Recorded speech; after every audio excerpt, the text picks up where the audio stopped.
Bismillahirrahmanirrahim. Assalamualaikum warahmatullahi wabarakatuh. Alhamdulillahirrabbilalamin. Wassalatu wassalamu ala sayyidina Muhammad wa ala alihi washabihi ajmain. Rabbi zidni ilma, Allahumma anfa'ni bima 'allamtani wa 'allimni ma yanfa'ni warzuqni ilman yanfa'ni. Merdeka. Wah, Neza langsung kaget nih saya. Tahu-tahu teriak merdeka nih Bang Ucup. Bang Ucup pakaiannya nggak ada nuansa merah putih nih ya. Iwan Ahwat yang dirahmati Allah SWT, apa kabar Anda? Semoga dalam keadaan sehat walafiat. Senang sekali saya Angga Aminuddin dapat kembali hadir Iwan Ahwat di hari Kamis 17 Agustus 19 tuh kan hampir aja hampir salah nyebut, mau nyebut 1945 2023. Iwan Ahwat, dan kita juga sudah memasuki hari yang pertama di bulan Safar 1445 Hijriah. Tausiah sore Iwan Ahwat kembali hadir di momen spesial hari Kamis ini, hari kemerdekaan, milad atau Dirgahayu Republik Indonesia. Merdeka yang ke-78. Dan di sore hari ini yang bertugas di studio, saya ditemani oleh Neza di kameramen, ada juga Yusuf Subangkit nih meja operator. Tadi di studio juga ada Kang Fahri, ada Kang Rizal, Kang Atep. Bahkan tadi pagi itu ada beberapa kru yang ikut upacara bendera pada pakai batik ya. Jadi di Radio Silaturahim ini tadi dengan sekolah melaksanakan upacara Dirgahayu. Dan Iwan Ahwat, alhamdulillah hari Kamis sore ini tausiah sore kembali hadir. Kita akan mendengarkan nasihat dan juga tausiah dari guru kita yang alhamdulillah beliau telah hadir di studio, Ustadz Zain Al-Hadi. Assalamualaikum warahmatullahi wabarakatuh Pak Ustadz. Waalaikumsalam warahmatullahi wabarakatuh. 78 tahun Pak Ustadz. 78. Iya, kalau dari sejarah proklamasi ya Pak Ustadz ya. Iya. Bangsa ini merdeka. Biasanya kalau di Indonesia ini rame dengan upacara, pawai gitu Pak Ustadz di berbagai daerah nih kalau saya pantau di media nih. Mudah-mudahan nggak lupa syukurnya gitu Pak Ustadz ya. Syukur ya. Bentuk kesyukuran juga itu. Tuh. Dan Iwan Ahwat, memang sebagian besar aktivitas kita di hari ini kalau yang bekerja biasanya libur ya karena tanggal merah. Bagi Anda yang berada di rumah, senang sekali kita dapat menemani kembali di acara tausiah sore ini yang mana Ustadz Zain Al-Hadi akan menyampaikan tausiahnya kepada kita ini mengenai akhlak. Masih ada sambungannya dengan pembahasan pekan lalu Iwan Ahwat, akhlak pondasi kehidupan. Itu Pak Ustadz ya. Betul. Kita Ya. diingatkan lagi mengenai Insyaallah. akhlak ini. Nah, Mari kita simak Iwan Ahwat penjelasan yang akan disampaikan oleh Ustadz Zain Al-Hadi. Kami persilakan Pak Ustadz. baik. Terima kasih. Bismillahirrahmanirrahim. Alhamdulillahirabbil alamin. Puji dan syukur, sembah sujud, tunduk dan pasrah kehadirat Allah Subhanahu wa taala, pencipta, pemilik, pemelihara diri kita semua. Dialah Tuhan yang satu. Salawat dan salam kepada Nabi tercinta serta pada keluarganya dan sahabatnya yang baik. Assalamualaikum warahmatullahi taala wabarakatuh. Ya, alhamdulillah kita hari ini memperingati hari kemerdekaan. Alhamdulillah, dengan rahmat Allah Indonesia merdeka. Demikian pembukaan Undang-Undang Dasar 45 ya.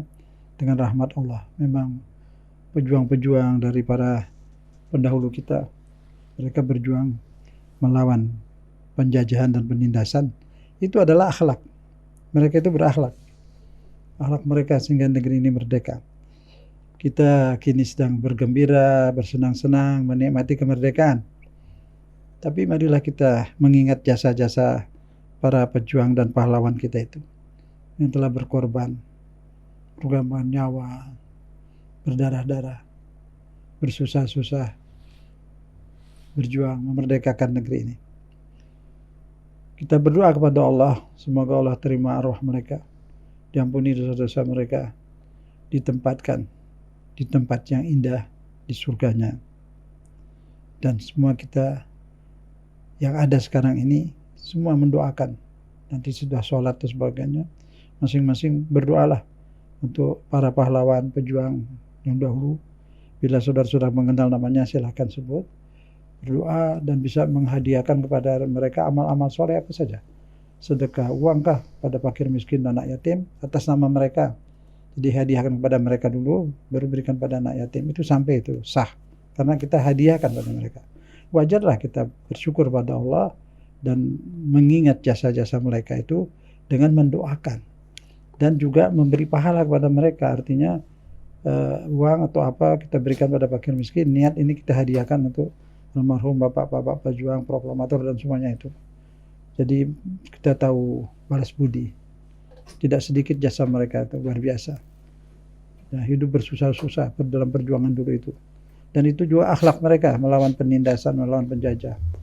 Marilah kini kita bersama mohon kepada Allah agar mereka diampuni, diberi rahmat, ditempatkan di tempat yang layak, yang indah untuk mereka semua, dan kita hadiahkan untuk mereka semua Al-Fatihah dan surah Al-Ikhlas. Bismillahirrahmanirrahim.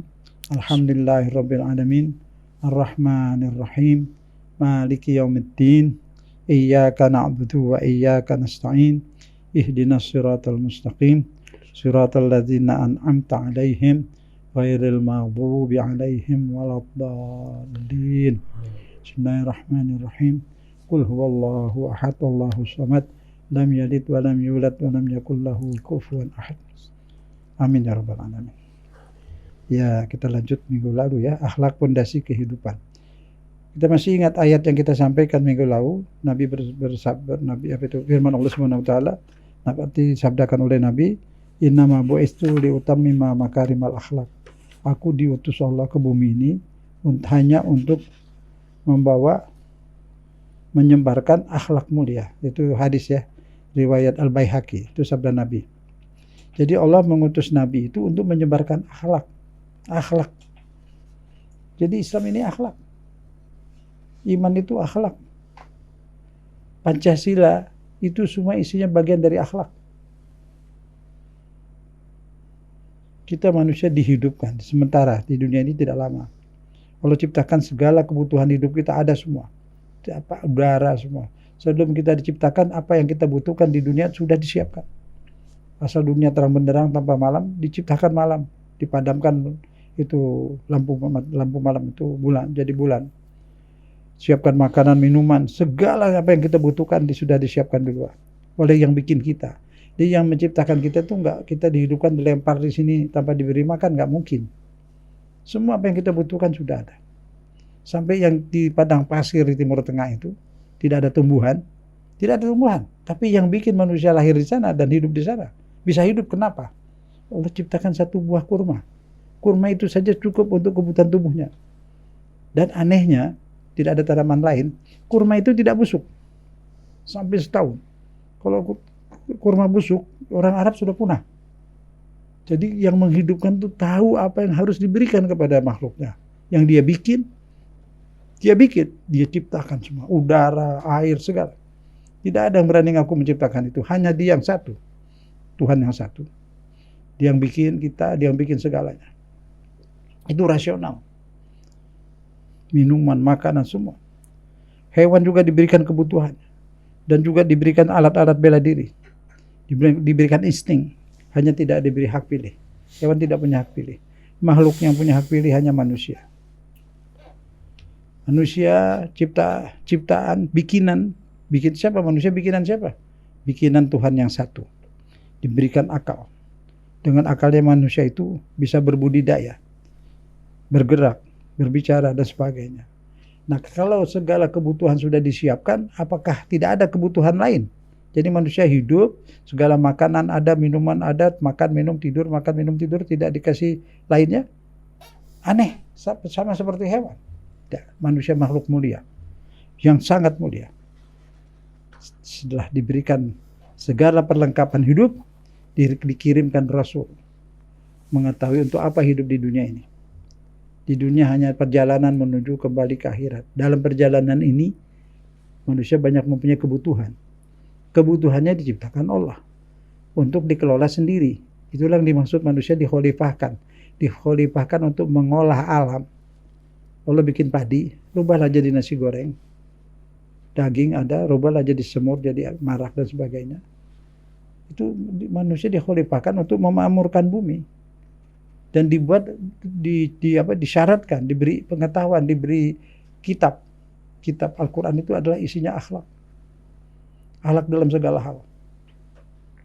Jadi manusia bisa hidup rapi di dunia akhirat dengan syarat berakhlak. Dan Nabi tidak diutus untuk macam-macam, hanya diutus untuk menebarkan akhlak. Budi pekerti, sopan santun dan sebagainya, tapi akhlak itu luas. Akhlak kepada Allah, menghamba kepada Allah. Akhlak kepada manusia, bersopan santun kepada manusia siapapun dia. Berakhlak kepada pejabat, berakhlak kepada orang lebih tua, betul, tapi tidak berlebihan. Tidak sampai merendahkan diri, sampai ruku itu untuk Allah.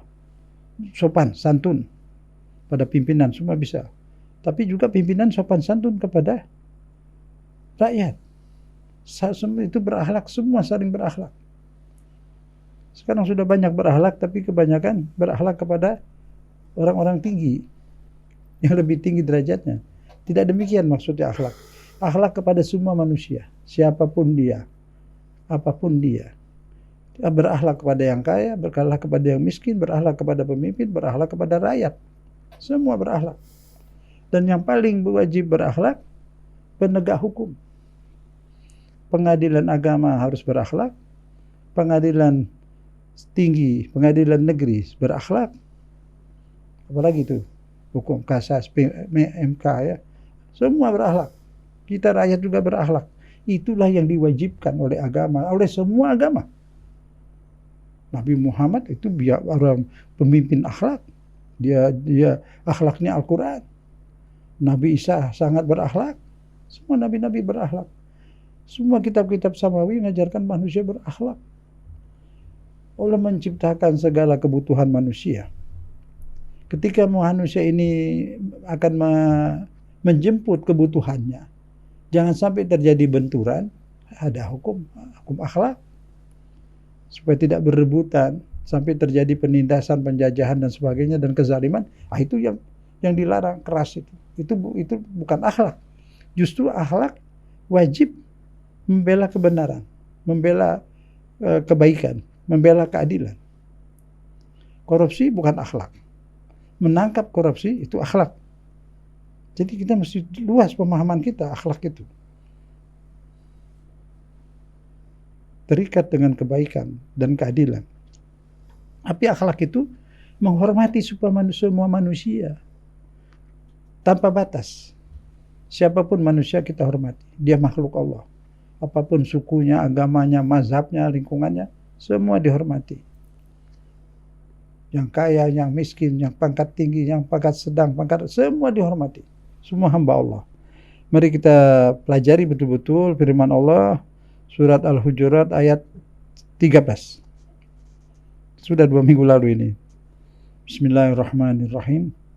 Ya ayuhan nas, inna khalaqnakum min zakarin wa unsa, wa ja'alnakum syu'uban wa qabaila lita'arafu, inna akramakum indallahi atqakum, innallaha alimun khabir.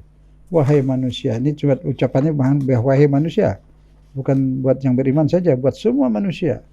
Siapa yang menyampaikan ini? Yang bikin manusia, yang menciptakan manusia, Tuhan yang satu. Sesungguhnya kami menciptakan kalian dari laki-laki dan wanita, menjadikan kalian berbangsa-bangsa, bersuku-suku. Untuk apa? Agar kalian saling kenal, saling mengenal, saling tukar budaya, saling menukar kebutuhan, bahu-membahu menciptakan dunia yang indah, dunia yang damai. Bukan untuk berperang. Berperang itu hanya membela diri. Sesungguhnya orang yang paling mulia di antara kalian di sisi Allah ialah yang paling bertakwa. Bertakwa itu apa? Ya berakhlak itu. Tidak bisa bertakwa tanpa akhlak. Paling bertakwa. Sebenarnya Allah Maha mengetahui lagi Maha mengenal. Jadi tidak ada pemerasan, penindasan, kebencian karena berbeda apapun. Tetap manusia bikinan Allah, milik Allah, kepunyaan Allah, wajib kita hormati. Nanti dengan adanya saling hormat menghormat, saling sopan, dengan adanya hubungan baik antar manusia, antar umat beragama, antar yang seagama, yang sebangsa, maka akan dapat membuat ragam budaya, tukar menukar kebutuhan, tukar menukar jasa, berkembang demi kemakmuran bersama. Itu membina persatuan manusia yang adil dan beradab. Itu dunia akan makmur seluruhnya ini. Kalau saja bisa diterapkan akhlak ini. Seandainya tidak, kita perjuangkan tumbuhnya akhlak. Mungkin 60% tumbuh akhlak itu sudah bagus. Akan hilang itu sekarang itu apa itu tawuran-tawuran. Itu kan karena tidak ada akhlak. Tahun berapa itu pelajaran akhlak dicabut dari sekolah itu? Pada zaman Menteri PDK siapa itu Pak Daud Yusuf apa David apa namanya Daud Yusuf tahun berapa itu? Terus mulai berubah. Yang namanya akhlak itu sudah tidak nampak lagi. Akhlak pada orang tua pada anak. Kita dengar berita yang bunuh anak tuh, aduh. Mungkin kalau kakek moyang kita hidup ini berdiri, dia dengar berita langsung pingsan lagi itu. Lihat dunia sudah jadi seperti ini. Dan kita karena sudah biasa jadi menganggapnya hal biasa. Sungguh sangat tidak biasa sebab kalau ditinjau dari segi peri kemanusiaan. Pancasila bertentangan jauh dengan Pancasila. Tapi kita sudah terbiasa menyebut semua itu tanpa memahami artinya. Ketuhanan yang Maha Esa, peri kemanusiaan. Di mana itu adanya sekarang? Di mana itu peri kemanusiaan? Berapa persen yang sudah memiliki peri kemanusiaan? Di mana mau lihat peri kemanusiaan? Di penjara ada peri kemanusiaan. Di mana kita bisa lihat ada peri kemanusiaan di negeri ini? Ini ajaran yang sangat indah. Itu peri kemanusiaan, itu akhlak. Menciptakan manusia yang adil beradab. Manusia yang bernapas ketuhanan yang Maha Esa. Ini yang mesti kita sebarkan. Baru selamat. Akan terbina persatuan bangsa. Aman negeri ini. Tidak bisa mengamankan negeri dengan bedil saja, tidak bisa. Ini negeri bisa aman dengan akhlak. Teriakan-teriakan anti korupsi bisa dapat dipraktekkan dengan akhlak. Semua jeritan. Apalagi itu keluhan-keluhan semua dapat diatasi dengan akhlak. Sebarkan akhlak. Mudah-mudahan ini yang mendengar ini anggota DPR kah, menteri-menteri kah, mohonlah selamatkan generasi yang akan datang ini dengan menerapkan ajaran akhlak dari SD, SMP, SMA sampai perguruan tinggi. Ini untuk kebaikan negeri ini. Insya Allah bangsa Indonesia akan jadi bangsa yang baik dengan akhlak. Juga dai-dai ini semua di masjid-masjid di surau-surau semua sekarang tekankan akhlak. Di rumah tangga anak-anak akhlak diterapkan. Dimulai. Selamatkan negeri ini dengan akhlak. Akhlak itu pondasi kehidupan negeri ini. Bisa selamatkan negeri ini dengan akhlak. Selamatkan generasi akan datang dengan akhlak. Terserah mau namakan budi pekerti, akhlak, apalagi namanya, silahkan. Nama tidak masalah. Isinya penting. Akhlaknya itu diterapkan. Sudah banyak orang berakhlak, orang bawahan kepada atasan kelihatannya berakhlak banget, ruku. Baguslah. Tapi jangan berlebihan. Hormati. Tapi kenapa mesti dari orang pegawai kepada ke atasan? Akhlak itu dari atas ke bawah, dari bawah ke atas, sama. Malah yang atas harus lebih baik memulai dulu. Kalau pejabat ini bisa berakhlak kepada rakyat, rakyat akan manut. Tapi banyak berakhlak itu menjelang pemilu.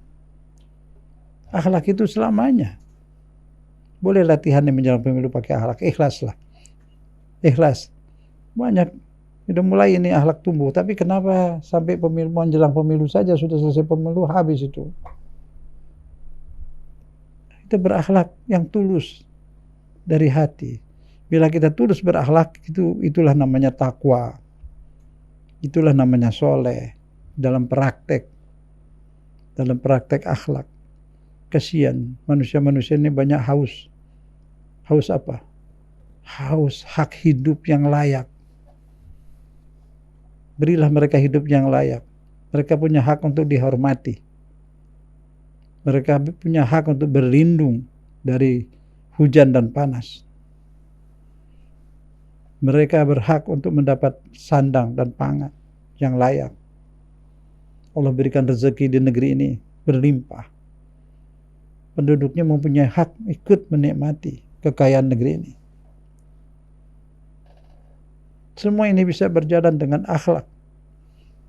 Akhlaklah pondasi tegaknya negara Republik ini.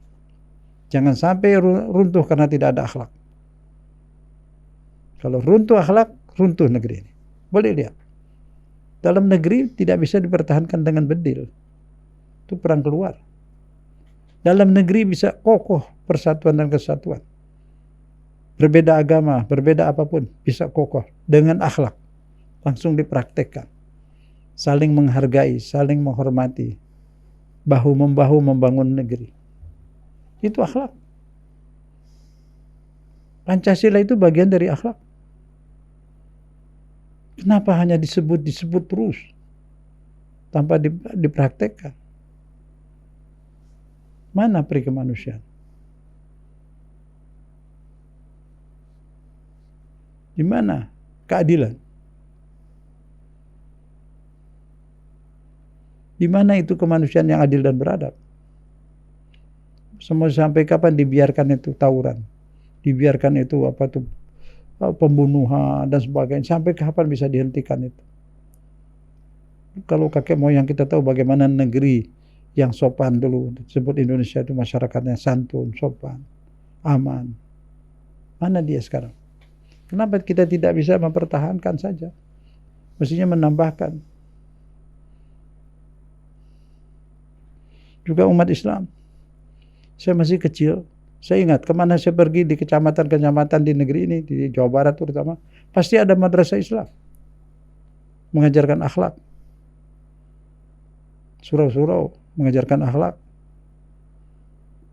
Di mana itu sekarang? Di pesantren ada.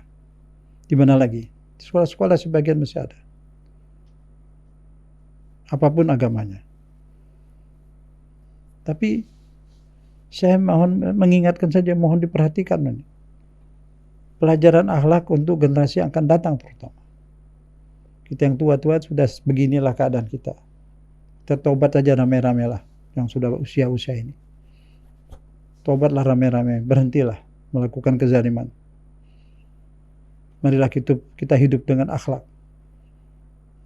Yang tidak ingat akhlak, Islam tidak mau nama lain, hiduplah ikuti Pancasila.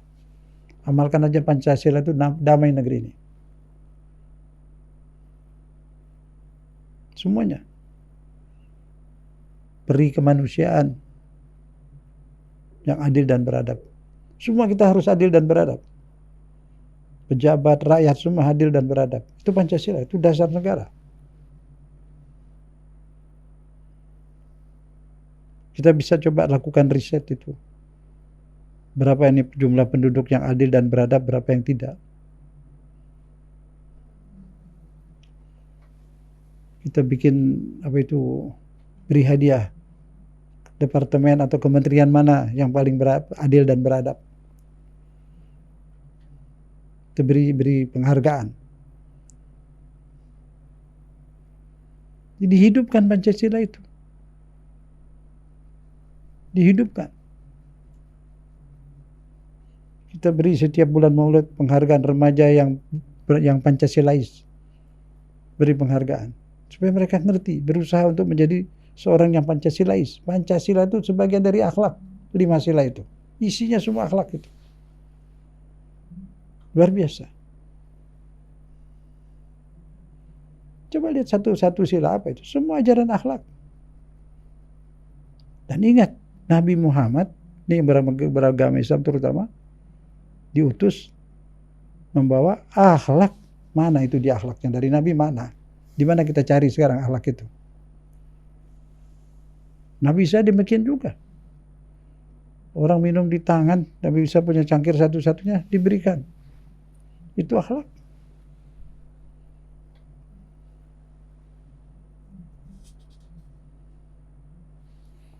Kita diminta oleh Allah Subhanahu wa taala untuk saling memahami keadaan, kebutuhan masing-masing, tidak egois.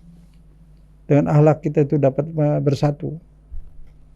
bahu-membahu membuat negeri ini lebih kuat, bahu-membahu tolong-menolong akan meninggalkan keadaan yang lebih baik untuk generasi yang akan datang,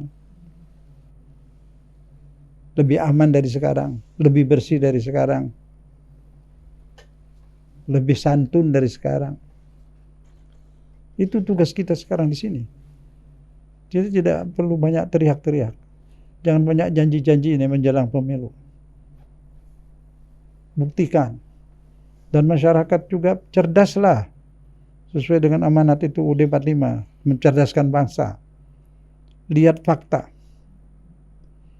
Apa yang kita lihat lebih benar dari apa yang kita dengar. Coba belajar melihat fakta. Apa yang kita lihat lebih benar dari apa yang kita dengar. Juga yang berkampanye, tunjukkan fakta. Agar semua menjadi cerdas dan menjadi nyata. Tidak perlu berlama-lama kita hidup dalam kebohongan.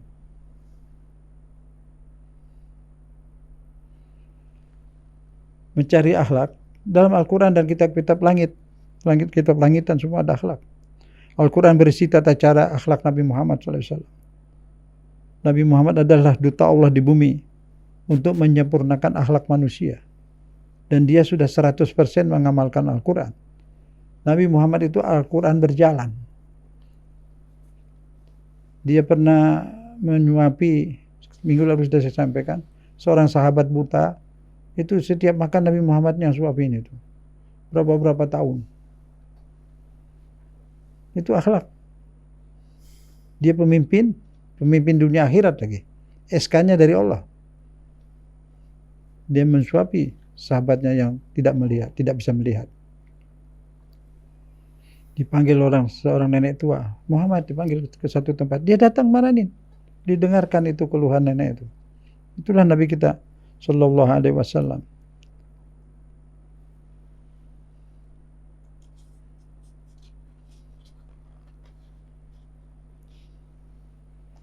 Kemarin kita sudah bahas bahwa kita di dunia ini tinggal di rumah kita itu sebenarnya rumah singgah. Rumah kita rumah singgah. Sudah banyak yang berangkat. Yang tinggal di istana udah banyak. Sudah singgah di istana udah pergi lagi.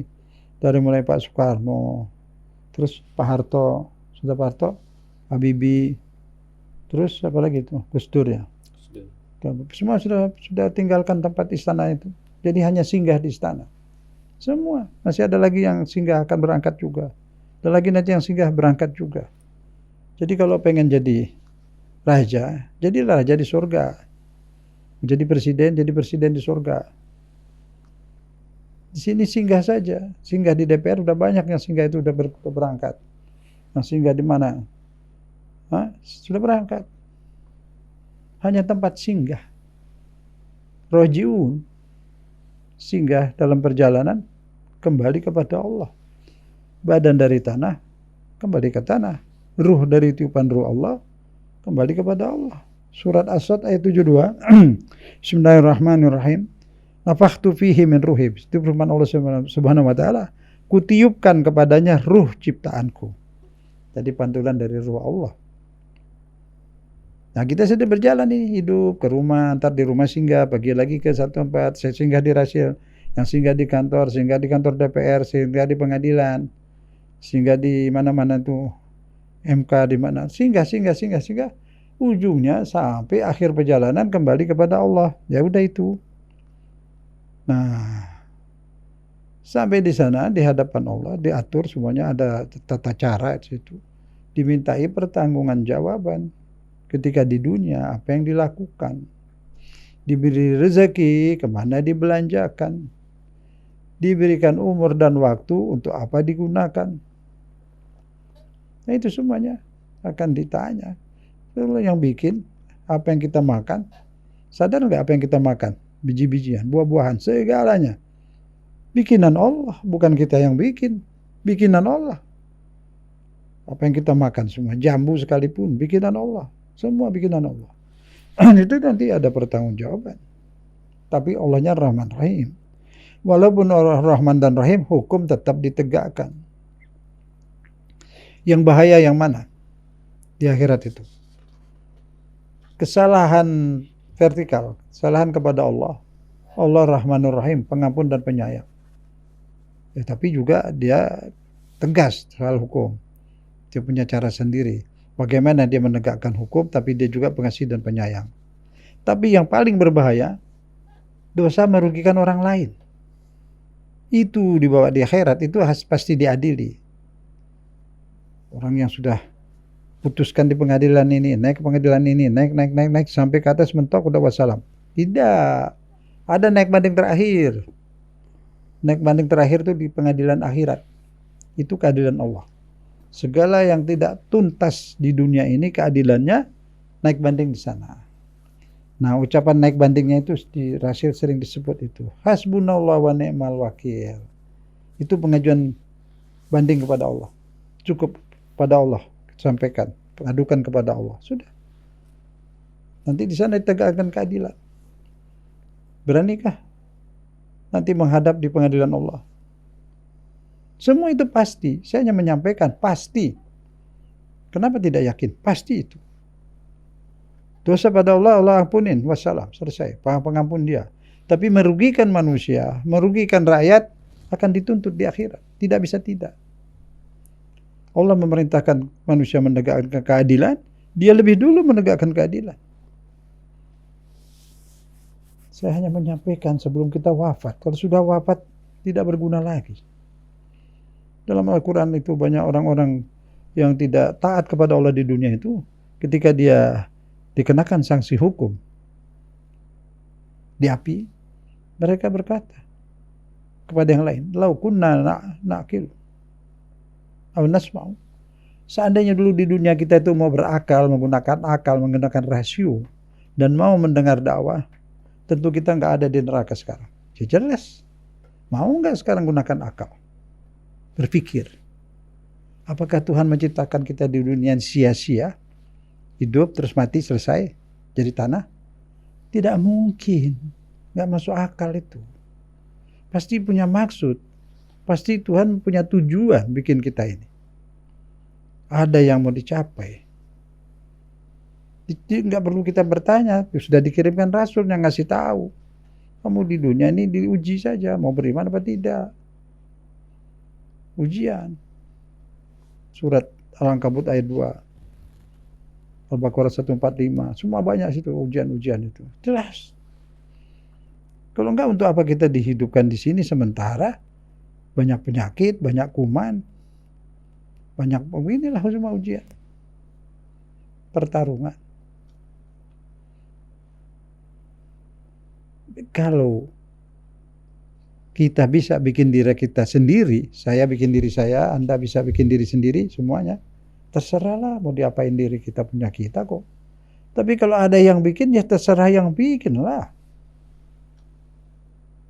Nah, siapa yang berani ngaku bikin kita? Tidak ada. Hanya Allah. Hanya Allah satu-satunya yang sudah memproklamirkan dirinya, saya yang menciptakan kamu. Di perut ibumu. Diceritakan sampai detail. Maka kita beriman. Rabbana innana sami'na munadiyan yunadi lil iman an aminu bi rabbikum fa amanna. Tuhan kami telah mendengar seruan ajakan untuk beriman. Kami nyatakan kami telah beriman ya Allah. Asyhadu an la ilaha illallah. Mari kita bersama kita berbarui syahadat. Syahadat itu setiap saat. Arti syahadat itu mengakui, menyaksikan atau menyatakan. Aku menyaksikan dengan pikiranku dan perasaanku. Tidak ada Tuhan selain Allah. Mataku melihat segala apa yang ada. Mataku menyampaikan ke otak. Tidak ada yang ciptakan ini selain Allah. Mata harus berakhlak. Telinga berakhlak. Hidung berakhlak. Lidah berakhlak. Digunakan hanya sesuai dengan kehendak pencipta lidah, pencipta telinga, pencipta mata, Allah Ta'ala. Mata untuk melihat keagungan Allah, ciptaannya luar biasa.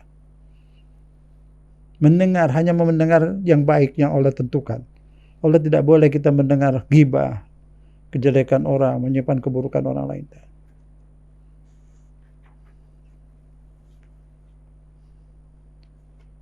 Mata berakhlak, telinga berakhlak, semua berakhlak. Tunggu terus seperti ini berakhlak sampai datang jemputan. Lulus dijemput. Kemana? Ya yang namanya kembali kepada Allah itu kan kita nggak tahu di mana tempatnya. Naik apa, kendaraannya juga nggak ada. Ya dijemput lah. Tunggu aja, dijemputnya kapan? Mendadak di mana saja, di jalanan bisa, di rumah, di laut, di mana aja. Datang jemputan. Sudah banyak yang sudah dijemput. Yang tinggal istana, yang di DPR, yang di pengajian, di masjid, di pesantren, di mana. Waktunya dijemput sudah. Tidak bisa bertahan. Tidak bisa, saya mau sholat dulu, lah nggak ada sudah. Sudah waktunya berangkat. Kalau mau berpikir ya sekarang berpikir mudah sekali kok. Ada akal kok bisa digunakan.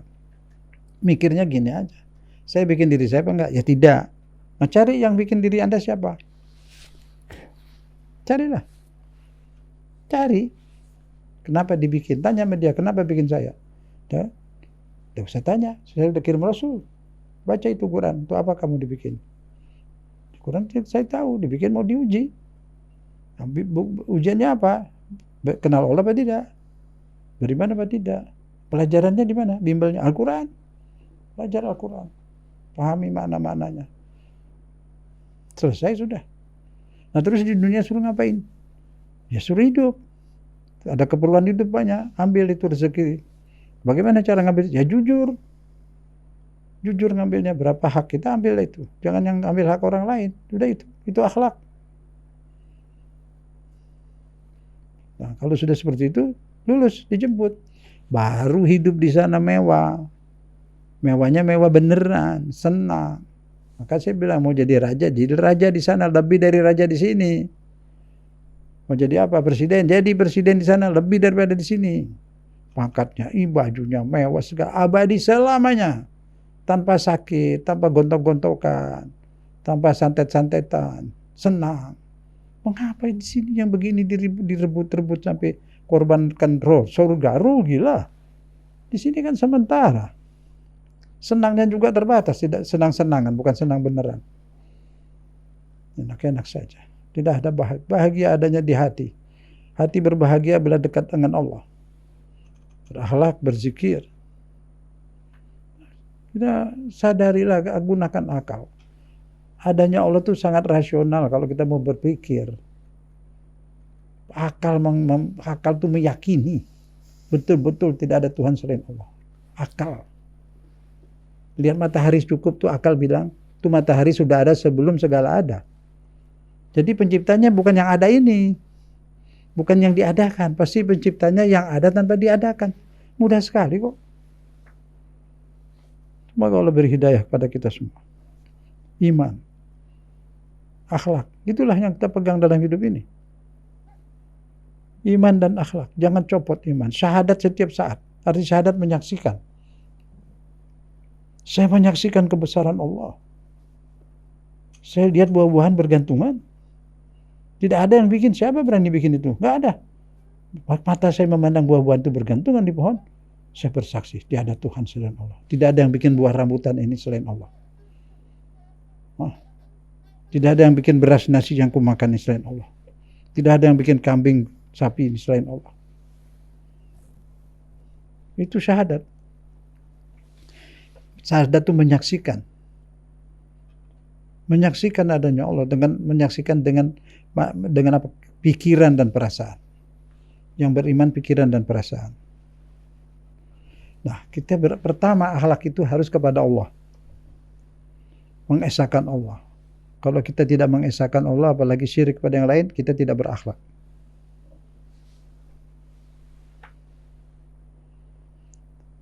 Menghamba kepada Allah itu indah. Maaf sekalian, saya baru ingat ini, saya dengar ada satu sampaikan bahwa itu di Islam ada budak. Ya, ada ayatnya memang itu. Itu kan berlaku sebelum ada sanksi-sanksi hukum. Jadi belajar agama Quran ini tidak hanya ucapan. Ada kejadian itu bukan ucapan tapi mengandung hukum. Misalnya apa? Selalu Al-Quran itu, Nabi Muhammad memberikan sanksi pelanggar-pelanggar pidana di zaman Nabi itu, dikenakan sanksi hukum memerdekakan budak. Banyak tuh, lihat di kitab-kitab itu ada, di fikih ada, di Quran banyak. Hukumannya memerdekakan budak. Itu artinya apa? Mesti ngerti dong pakai akal. Oh, ini maksudnya pembebasan budak. Kalau sudah dibebaskan semua kan nggak ada lagi. Jadi yang diceritakan di Quran itu sebelumnya. Jadi sudah tidak ada lagi perbudakan, jangan disebut lagi. Jelas hukumnya tuh. Apa gunanya sang hukum pidana di Islam itu banyak sekali hukumnya memerdekakan budak. Itu artinya sudah membasmi budak dari zaman dulu. Amerika baru itu pada zaman Martin Luther King itu. Lihat dong hukum itu dipelajari motivasinya apa. Dan nanti baru tahu banyak hukum acara juga ada di banyak di motivasi pemberian sanksi hukum. Bukan dari bahasa lisan. Langsung. Insyaallah. Itu hanya saya sampaikan, jangan sampai ada ganjalan itu. Itu bahaya itu. Islam tidak membenarkan perbudakan. Justru Islam itu paling hati-hati soal kemasyarakatan, hak asasi manusia. Laqad karramna bani Adam itu Al-Quran, kami telah muliakan manusia, muliakan. Apapun agamanya, apapun mazhabnya, apapun partainya itu. Setiap person itu dimuliakan oleh Allah. Makhluk Allah. Kita lihat dia makhluk Allah. Itu Islam memang begitu mengajar kita. Ini maaf. Kadang-kadang sebagian kecil umat Islam itu ada bahasanya agak keras, agak kaku. Seolah-olah Islam seperti itu. Tidak. Umat Islam itu kadang-kadang lisannya seperti keras, padahal baiknya kayak apa. Banyak yang keras, tapi dia tidak pernah nyubit orang kok. Baik, luar biasa. Kelihatannya saja. Itu bahasanya, maka itu diperlukan akhlak. Sudah baik orangnya, sudah baik lagi itu akhlaknya. Semua itu harus seperti itu. Itulah Nabi Muhammad seperti itu. Dan itu sangat ditekan soal akhlak ini. Ini yang kurang di kita itu. Kurang apa sih? Gereja orang ibadah. Muhammad orang Islam di masjid. Semua orang menjalankan agamanya.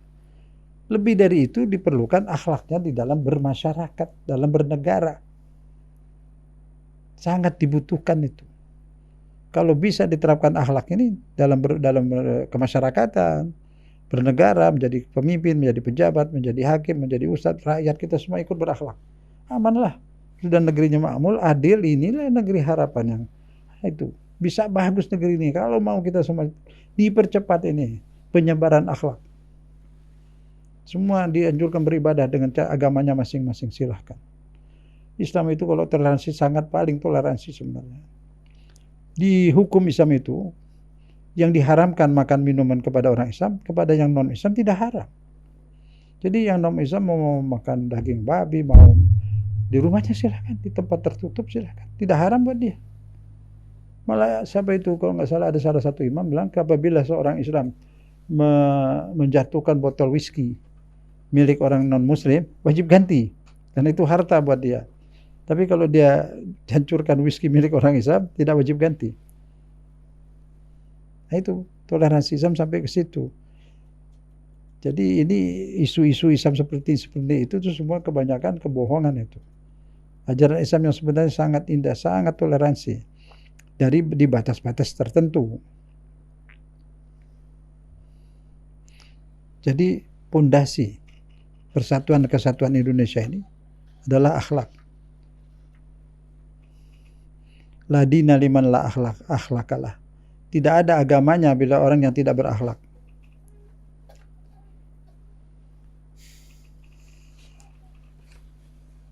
Kalau masyarakat ulama dulu itu NU hubbul watan minal iman. Cinta negeri itu dari iman. Ya, itu apa itu moto NU itu.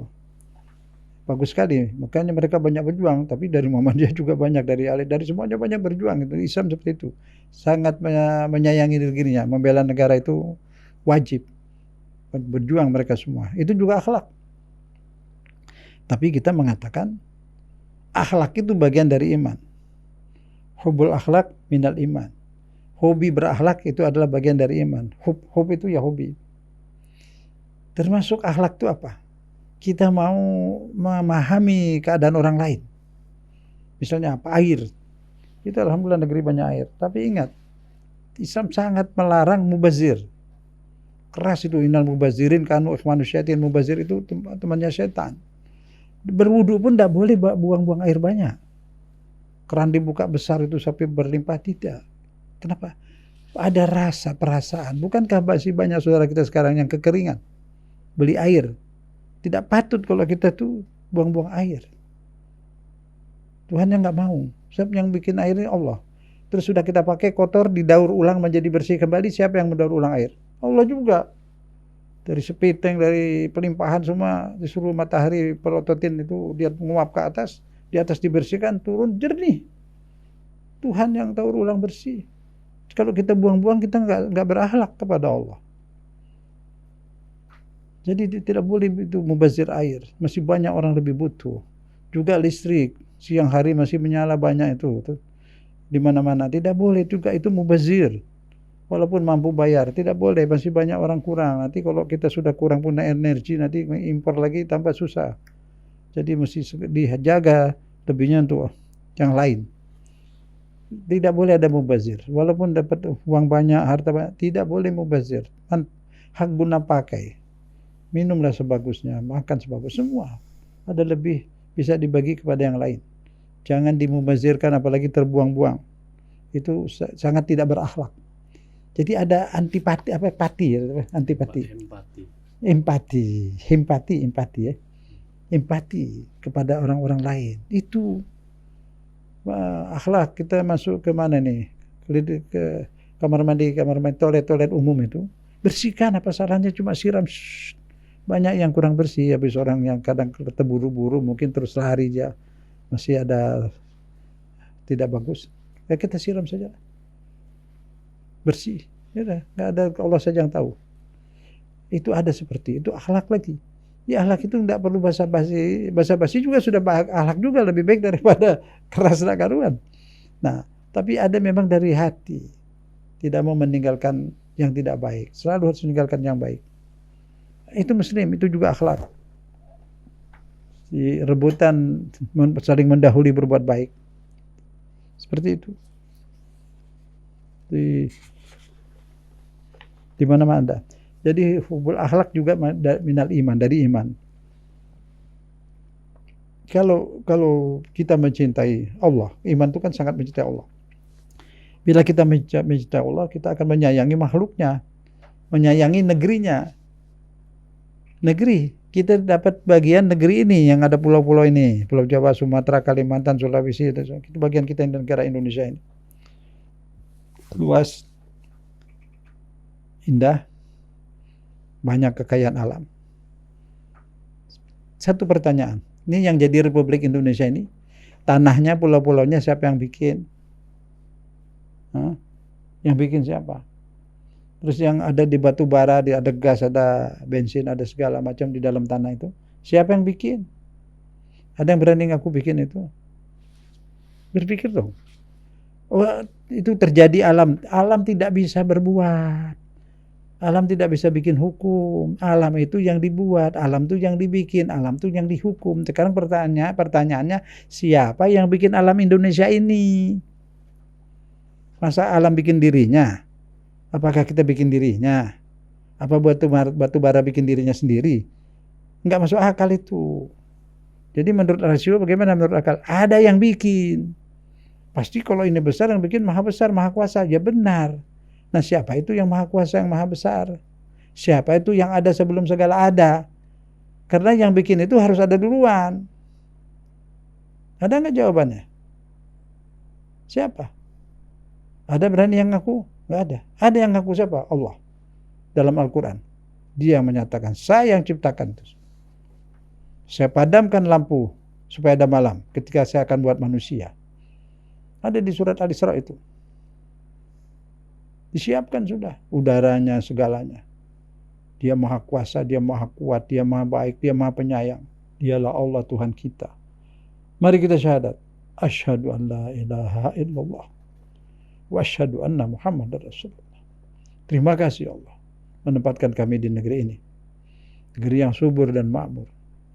Berilah hidayah ya Allah kepada kami di hari ulang tahun kemerdekaan kami yang ke-78. Agar penduduk negeri ini bersyukur kepadamu ya Allah. Kau berjanji jika bersyukur akan kau tambahkan. Berilah hidayah agar kami bersyukur. Rakyat, pejabat, kerjasama. saling akur, saling bersyukur, membangun negeri ini. Apapun bangsa dan agamanya, bersatu bersama, menyiapkan keadaan yang lebih baik untuk generasi yang akan datang. Allah berikan nikmat. Kita punya cuaca bagus, kita di Khatulistiwa, tidak terlalu dingin, tidak terlalu panas. Indah luar biasa, menyenangkan, bisa duduk di luar. Negeri-negeri dingin itu mana bisa duduk di luar. Alhamdulillah. Kita harus lebih banyak bersyukur. Bersyukur itu jaga negeri ini. Jangan korupsi. Banyak rakyat susah. Cukup makan apa yang ada. Jangan berlebihan. Berbuang-buang lagi. Ini yang bikin rezeki ini Allah. Allah tidak suka itu. Yang sudah terlanjur bertobatlah. Tak lama lagi akan kembali ke akhirat. Jadilah orang kaya di akhirat. Jadi konglomerat di akhirat. Awet muda juga di akhirat. Bahagia di akhirat selamanya. Sehat terus selamanya. Tapi untuk mendapatkan akhirat, di sini harus berakhlak, bertauhid. InsyaAllah mudah-mudahan apa yang saya sampaikan ini bermanfaat. Allah menjadikan negeri ini negeri yang aman. Rabbij'al hadza baladan aminah. Ya Allah, jadikan negeri ini negeri yang aman. Amin ya rabbal alamin. InsyaAllah. Ikhwan akhwat yang dirahmati Allah SWT, bagi Anda yang ingin bergabung di acara kami menyampaikan pertanyaan ataupun komentarnya dari apa yang dibahas oleh Ustadz Zain Al-Hadi, silakan sampaikan ke nomor WhatsApp Rasil di 0811 1999720. Anda juga bisa menggunakan nomor ini untuk WhatsApp call untuk berdialog di 0811 1999720. Anda juga bisa memberikan komentar dan juga pertanyaannya melalui kolom live streaming Rasil TV ya di channel YouTube. Kami akan segera kembali di sesi kedua. Iwan Ahwat, tetaplah bersama kami.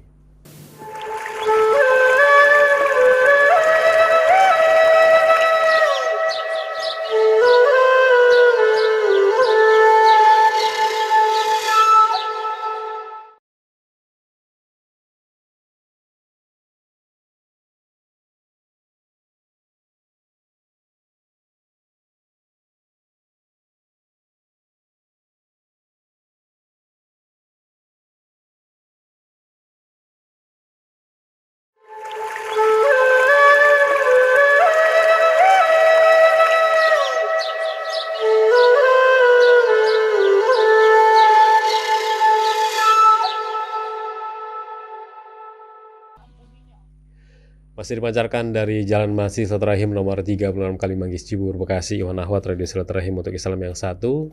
Terima kasih masih bersama kami dalam acara Tausiah Sore.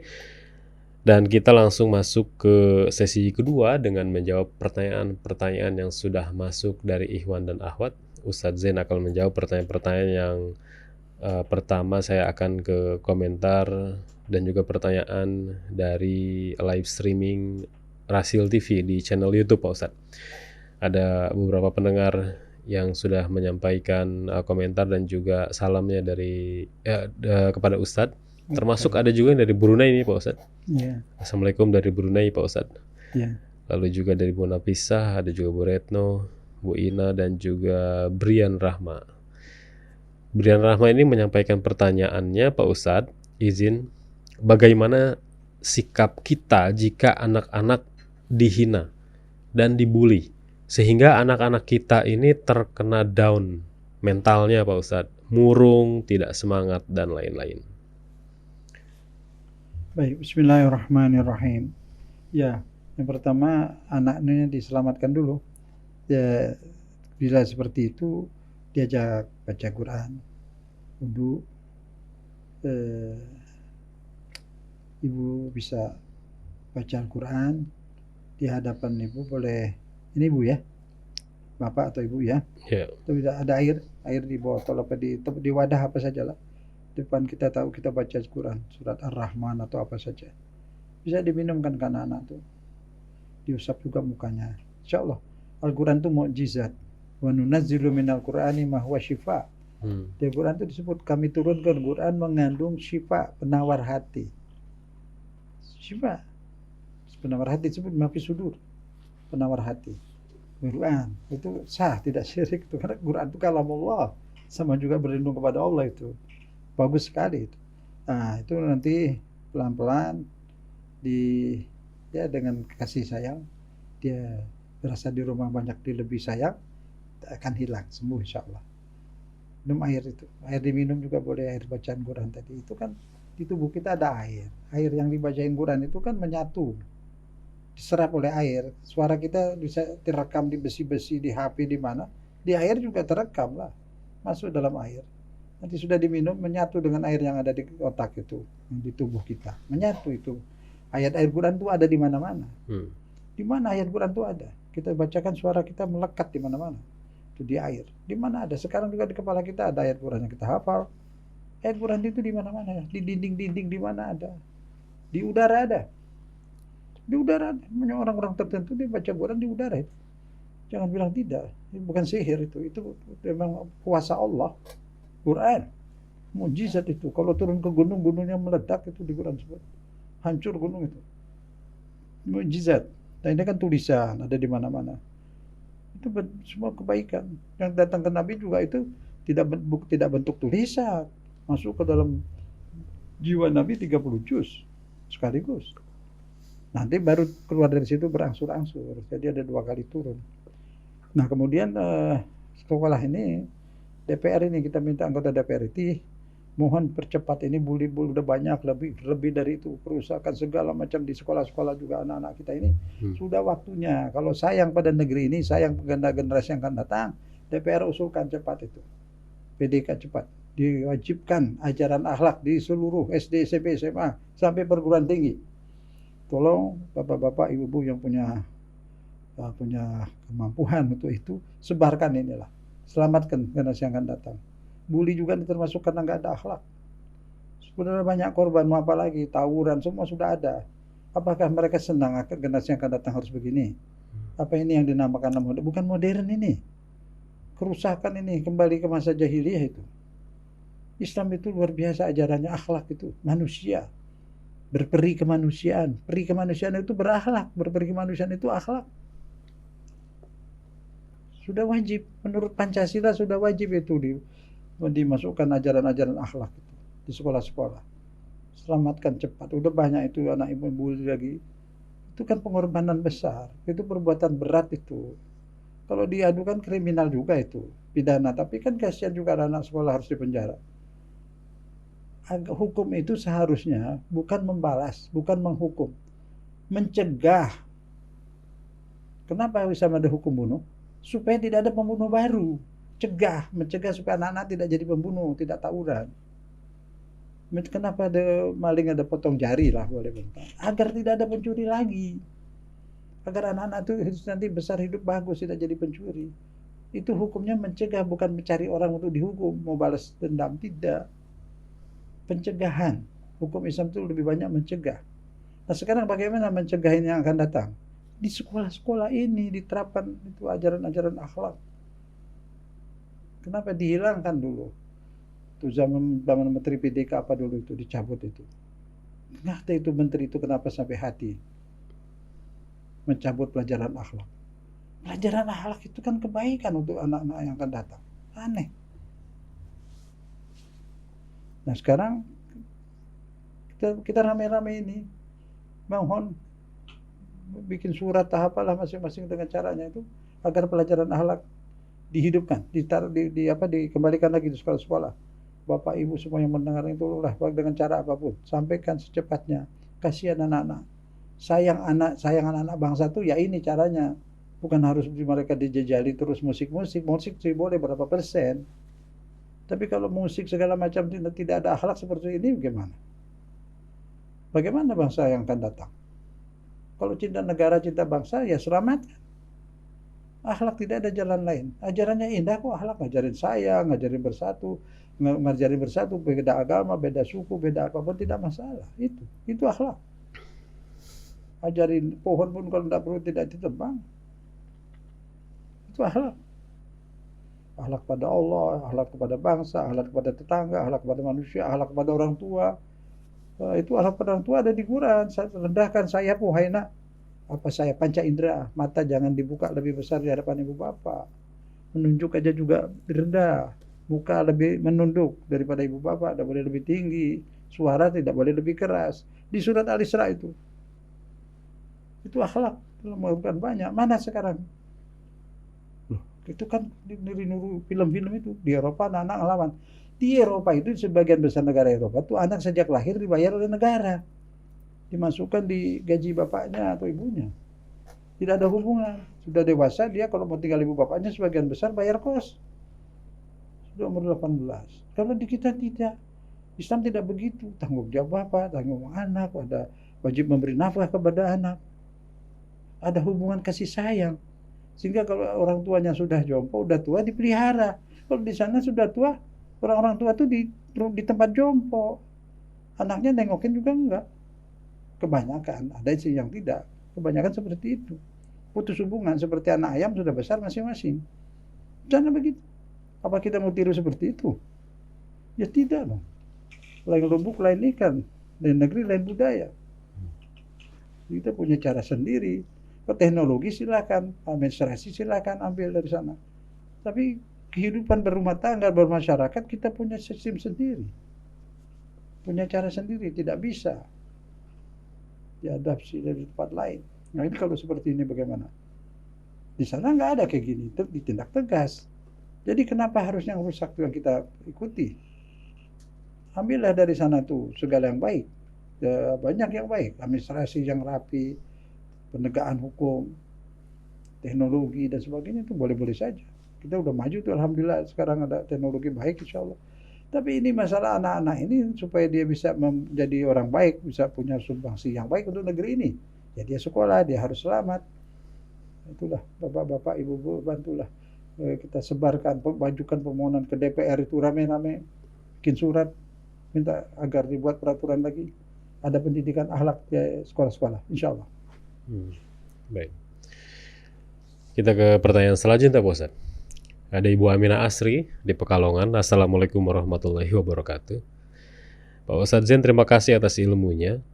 Pelajaran akhlak dalam kurikulum pendidikan sekarang adalah pendidikan berbasis karakter. Ada namanya seperti itu Pak Ustadz. Pendidikan berbasis karakter. Bagus, terus? Itu ada yang seperti itu di bidang pendidikan yang saya tahu. Insya Allah sudah ada dalam kurikulum PAUD juga Pak Ustadz, usia dini. Anak usia dini mudah menerima pembelajaran akhlak itu khususnya untuk menirukan.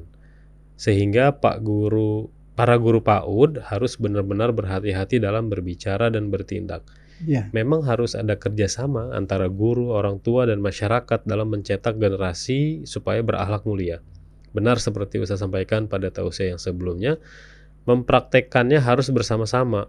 Jadi harus ada kesadaran dari masing-masing pribadi untuk turut serta membantu. Jadi bersama-sama gitu Pak Ustadz ya. Ya. Apakah begitu Pak Ustadz? Ya betul itu. Jadi sudah ada ya, namanya lain. Sampai perguruan tinggi. Pendidikan berkarakter Pak Ustadz. Namanya sih pendidikan berkarakter, salah satunya adalah bagaimana mendidik akhlak anak-anak gitu. Ya insya Allah mudah-mudahan. Tapi kalau untuk menjadi sebuah mata pelajaran di SD, SMP, SMA, kalau yang umum ini belum Pak Ustadz. Pendidikan akhlak tuh belum ada ya? Harus ditambah itu. Pendidikan akhlak tuh luas sekali. Luas sekali. Jadi itu bagaimana cara bernegara juga termasuk. Mencintai negara, kemudian apa itu membuat perbuatan yang produktif, itu semuanya akhlak. Jadi pengkaderan bisa termasuk di akhlak itu. Tapi bebas ya, pengkaderan golong-golongan nanti sempit lagi. Ya, jadi nasionalis juga itu mana sih? Saya nggak ngerti itu orang yang nasionalis yang bagaimana? Kebangsaan. Apakah koruptor itu punya jiwa kebangsaan? Menurut saya enggak. Kalau dia cara dia betul-betul cinta bangsa negara, dia nggak korupsi dong. Iya. Iya kan? Nah ini juga pelajaran. Akhlak itu cinta bangsa, cinta negara yang tulus, murni. Tidak seperti sekarang kita bingung. Nasionalis kok seperti ini? Cinta bangsa, cinta negara dari dulu. Kiai-kiai itu dulu cinta bangsa dan negara semua berjuang. Kebangsaan. pesantren-pesantren memerdekakan tuh apa juga proklamator semua itu yang buat persiapan segala macam Ki Agus Salim dan sebagainya itu semua cinta bangsa itu. Jangan dianggap kalau orang sudah beragama tidak cinta bangsa, salah. Agama mengajarkan cinta bangsa dan negara. Insyaallah. Selanjutnya Pak Ustadz, ini ada Ibu Tini. Assalamualaikum warahmatullahi wabarakatuh. Pak Ustadz, usia saya 59 tahun. Sudah menyaksikan dan mengerti tayangan di televisi upacara peringatan Hari Kemerdekaan di Istana sejak saya usia 13 tahun Pak Ustadz. Sebelumnya itu biasanya tidak ada acara berjoget dalam upacara. Tapi baru 9 tahun belakangan ini pasti ada selalu acara berjoget di istana dan dilakukan oleh para pembesar-pembesar pejabat yang hadir. Apakah itu termasuk cara bersyukur yang benar Pak Ustadz? Syukur. Kayaknya bukan, mestinya tuh acaranya beda malam nanti misalnya atau sore. Kalau dengan rahmat Allah itu di UUD 45 Merdeka ini, ya harus dengan bersyukur. Itu mestinya lagu syukur itu di Al-Mutahhar itu dijadikan bacaan wajib itu setiap 17 Agustus itu. Dari yakinku teguh. Itu luar biasa, yakin teguh. Bakti pada Allah, berterima kasih pada Allah. Kan di UUD 45 itu. Dengan rahmat Allah. Jadi bersyukur itu tidak seperti itu, boleh di waktu lain. Kalau waktu hari upacara 17 sebaiknya itu banyak bersyukur, pembukaan baca Al-Quran. Wajar saja. Kalau enggak ditulis dengan rahmat Allah dalam Undang-Undang Dasar 45. Itu bersyukur. Bersyukurnya mana? Bersyukur itu dari apa itu? Allah yang rahmat Allah merdeka, nah merdekanya bersyukur kepada Allah. Itu sajalah. Itu betul itu Ibu sampaikan seperti itu. Sebaiknya jangan nanti berlanjut-lanjut seperti itu, lupa syukur pada Allahnya. Insyaallah. Selanjutnya Pak Ustadz, ini ada pertanyaan dari Ibu Nurul, tidak menyebutkan tempat. Assalamualaikum warahmatullahi wabarakatuh. Pak Ustadz, tadi disebutkan tidak beragama, dia tidak berakhlak. Bagaimana Pak Ustadz dengan tren orang-orang yang saat ini keyakinannya itu ateis, dia tidak meyakini Tuhan, pasti itu tidak beragama. Tapi mereka mengaku mereka yang paling beradab. Bagaimana Pak Ustadz? Bismillahirrahmanirrahim. Jadi kita ini beradab atau berakhlak, berperi kemanusiaan itu sesuai dengan Pancasila UUD 45 ukurannya. Nah kalau dia boleh di mana, di negeri lain lah bisa seperti itu. Ya, ada ukuran tersendiri. Bagaimana orang yang berakhlak? Berakhlak kita ada ukurannya itu. Sesuai dengan diberi kemanusiaan, Pancasila ada semua di situ. Bagaimana biasa bangsa kita tuh berakhlak. Jelas ada di akar di Indonesia sudah dari dulu. Penduduknya baru sekarang aja ini ada krisis tentang akhlak. Dari tahun 40-50an itu saya masih ingat 60an itu kalau ada orang tua bawa beban itu datang anak muda bawain, nggak ada curiga, bawa dan nggak akan hilang.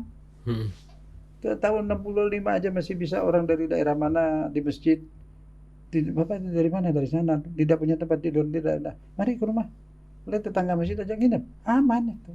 Kan akhlak itu semua. Nah sekarang bisa berubah sudah itu. Jadi akhlak Indonesia ya sesuai dengan keadaan di Indonesia. Orang ateis itu jelas tidak berakhlak. Dari mana akhlaknya? Pertama akhlak itu kan menghamba kepada Allah yang bikin diri kita. Dia tahu nggak yang bikin diri dia siapa? Hah? Tidak. Bisa pernah tanya dia, siapa yang bikin dirimu? Kamu bikin diri sendiri nggak? Nggak. Lo tanya siapa yang bikin dirimu? Alam. Alam nggak bisa bikin, alam itu yang dibikin. Nanti kamu dibikin oleh siapa? Karl Marx kan nggak mungkin. Karl Marx juga dibikin. Nah sudah kalau yang bikin dirimu Tuhan, dah itulah dia Allah. Itu kan mudah, berarti ya diskusi dengan orang yang seperti itu tidak bisa memang. Nah memang tidak ada halal. Yang ngajarin orang agama, yang ngajarin orang berhalal. Insyaallah. Selanjutnya Pak Ustadz, kita ke pertanyaan dari Pak Abdullah, ini di Depok. Assalamualaikum warahmatullahi wabarakatuh. Pak Ustadz, mohon nasihatnya bagaimana menghadapi istri dan juga anak nih Pak Ustadz ya, dalam mendidik akhlaknya terutama dalam hal beribadah. Terima kasih. Bismillahirrahmanirrahim. Ya Pak, perlu kesabaran, perjuangan. Insya Allah bisa dengan mulai ajak sholat bersama lah. Imam, Bapak Imam, duduk. Nanti waktu ngopi-ngopi itu, minum-minum teh bersama itu ya, masukkan sikit-sikit. Pertama iman dulu. Iman itu akhlak itu iman. Mengenal Allah itu. Di hadapan makanan kita diskusikan ini ikan ada di air itu. Dan seterusnya lah di laut, siapa yang kasih makan ikan di laut, terus sampai dia kenal Allah, dia yakin pada Allah, itu nanti ilmu masuk lah sedikit. Nah sekarang jadi emang agak berat lingkungan, jadi kita memerlukan double sabar sekarang, ibu bapak dan ibu mendidik anak. Tapi bagaimana budaya sudah seperti ini, kan budaya itu mengalir, susah dibendung, dari tempat yang lebih tinggi ke tempat yang lebih rendah. Nah, budaya tinggi kita ini, budaya Pancasila yang baik nih, bisa nggak ngalir ke sana? Nah itu. Tapi dari luar mengalir deras sekali ke sini, segala macam. Sampai celana yang dikoyak di lutut itu dikoyak di mana tuh? Anak-anak kita sudah ikut juga. Atau yang seperti itu kan tidak rasional. Kok baju bagus-bagus dikoyakin gitu? Kayak gaya katanya. Nah itulah, atas nama gaya, atas nama ini. Jadi nurut buta gitu. Ada hadis Nabi, kalian nanti akan menuruti orang-orang Nasrani yang itu, sampai dia masuk ke lubang landak pun kalian takut masuk. Artinya yang nggak masuk akal pun itu kan nggak masuk akal kalau diikuti juga, ditiru juga. Nah ini, jadi kita mesti lebih banyak lagi memberikan pelajaran-pelajaran akhlak itu, akhlak pada Allah. Seperti masuk akhlak misalnya apa? Bangun tidur mau sholat, sebaiknya kan baju tidurnya ganti. Ini menghadap Allah gitu ya. Itu juga akhlak. Sholat pakai kaos kan bisa sah, tapi kan tak ada akhlak. Gantap orang aja nggak bisa begitu. Nah itu jadi ada hal yang tidak tertulis. Akhlak itu ada tumbuh dalam fitrah hati manusia. Akhlak kepada ibu bapak, akhlak pada tetangga, akhlak semua, pada hewan juga, jangan ditendang hewan-hewan dan sebagainya. Akhlak luas sekali. Akhlak bernegara, berbangsa, bertenaga, bertetangga, semua itu akhlak. Itu sekali indah itu. Termasuk tadi saya bilang, di mana toilet umum kita bersihkan, kita mampir di rumah orang jaga kebersihan, sampai masuk ke hotel pun mau keluar rapiin. Jangan berasa bayar terus bikin kotor semua, ya itu kita punya akhlak. Akhlak juga itu. Andai tidak ada orang lihat, itu masalah. Jadi hidup kita dimanapun kita meninggalkan kesan baik. Insya Allah. Terakhir Pak Ustadz dari hamba Allah. Assalamualaikum warahmatullahi wabarakatuh. Pak Ustadz, mendidik dengan akhlak. Banyak memang yang mengatakannya dengan lisan, tapi sedikit yang mencontohkannya dengan perbuatan. Pendidikan akhlak yang penting adalah dengan contoh perbuatan. Bagaimana ini Pak Ustadz? Bismillahirrahmanirrahim. Ya itu sangat benar. Itu mereka akan tiru. Perbuatan itu dakwah lebih tinggi daripada kata-kata. Dakwah lebih tinggi daripada kata-kata. Jadi banyak guru-guru zaman dulu itu lebih banyak memberikan pelajaran melalui fakta. Kiai-kiai di pesantren apa itu, ikut aja semua muridnya, karena dia menunjukkan akhlaknya yang tinggi. Itu banyak, sampai belakang-belakang ini juga masih ada banyak tuh di pesantren-pesantren itu.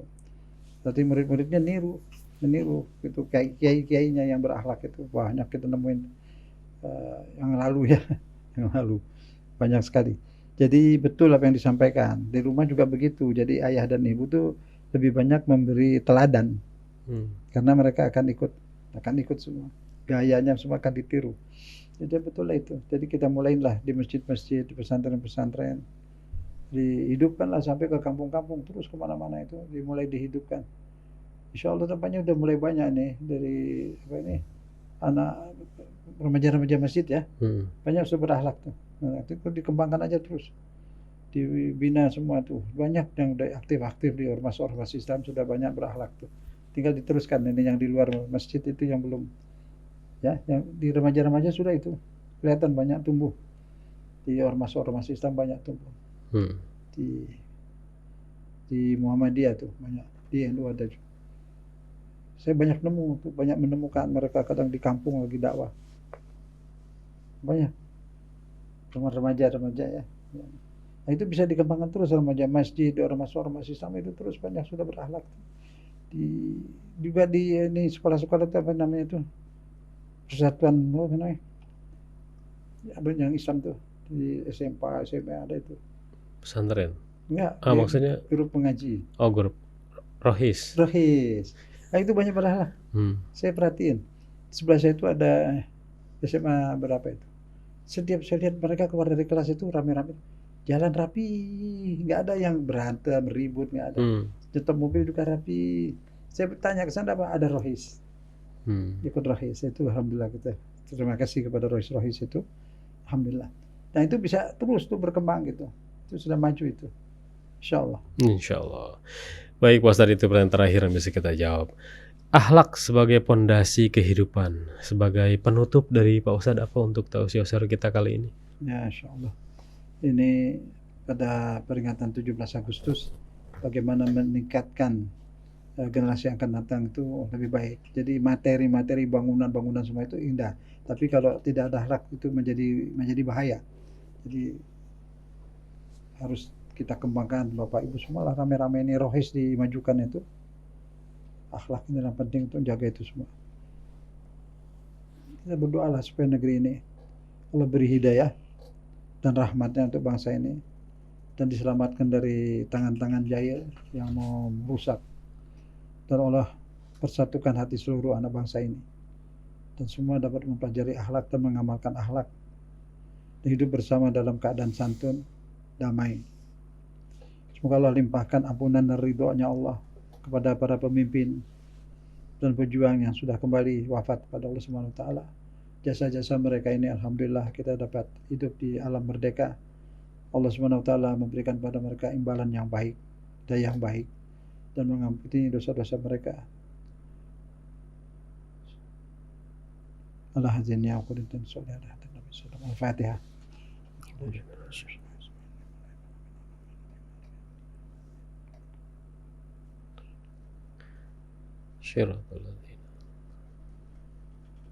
Wassallallahu ala Muhammad wa ali Muhammad walhamdulillahirabbil alamin. Wassalamualaikum warahmatullahi taala wabarakatuh. Demikianlah ikhwan akhwat yang dirahmati Allah Subhanahu wa taala, tausiah sore kita kali ini bersama guru kita Ustadz Zain Al-Hadi. Semoga apa yang beliau sampaikan bermanfaat bagi kita semua. Mohon maaf atas segala kesalahan kata dan terima kasih banyak atas kebersamaannya. Kita insya Allah jumpa lagi pekan depan.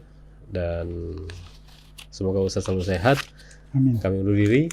Billahi taufiq wal hidayah. Subhanakallahumma bihamdika asyhadu alla ilaha illa anta astaghfiruka wa atubu ilaik. Assalamualaikum warahmatullahi wabarakatuh.